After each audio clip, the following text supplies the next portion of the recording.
Hello, it's Ryan from 2minutetennis.net, and in this video, I've got a simple tip for you if you are someone who tends to toss the ball way too high. Now, this video is sponsored by playercourt.com. If you want to play more tennis and find people in your local area, maybe for a match, a friendly practice, or even find a coach who's close to you, use my link, playercourt.com/2minutetennis in the description below to get 50% off. So here we have Feliciano Lopez, just an amazing service motion. Love it. And he does something that I want you to copy if you're someone who has an erratic toss. Maybe you tend to toss the ball too high. I want you to notice this serve right here. He actually, and I'm going to run it at full speed. I want you to notice how slowly his tossing arm rises. You know, if you're someone who tosses the ball way too high, and then you just have to wait for that ball to then come back down, and it makes it hard to time, it messes up with your timing of your swing and the contact point. I want you to copy what he does, and I'll show you this in a second. He actually has his tossing arm rise very slowly. I want you to raise your tossing arm slowly. By doing that, the ball will not go as high. That means that you get to swing very fast and actually hit the ball. So let me show you this swing and just watch how slowly he tosses, but yet how fast his serve is.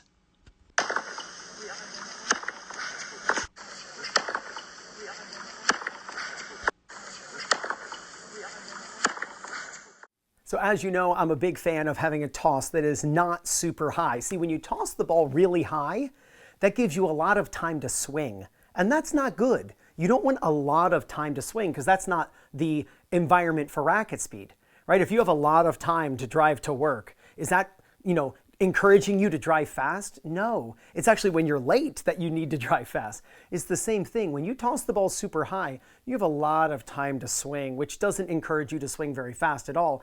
And then as the ball's dropping and descending, it's hard to time. It's actually hard to hit that window of opportunity as it's passing through the window of the racket.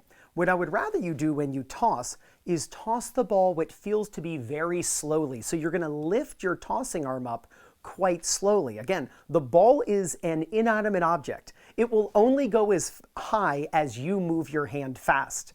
So if you move your hand very slowly, it will be a lower toss. Now, is it possible to toss too low? Of course. My range of acceptability is anywhere between 0.55 seconds and 0.9 seconds with the ball in the air. And you can measure that, right? You can just film yourself and look at it on your phone and see, okay, how long is this ball in the air once it leaves my hand? The higher you toss, generally the slower you're gonna have to swing.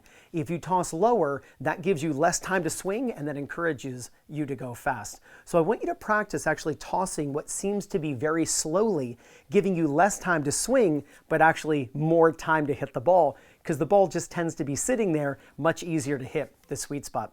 I want you to practice a slower tossing arm as a way to control your toss, and there's no doubt you're going to gain confidence, win more matches, and play much better tennis.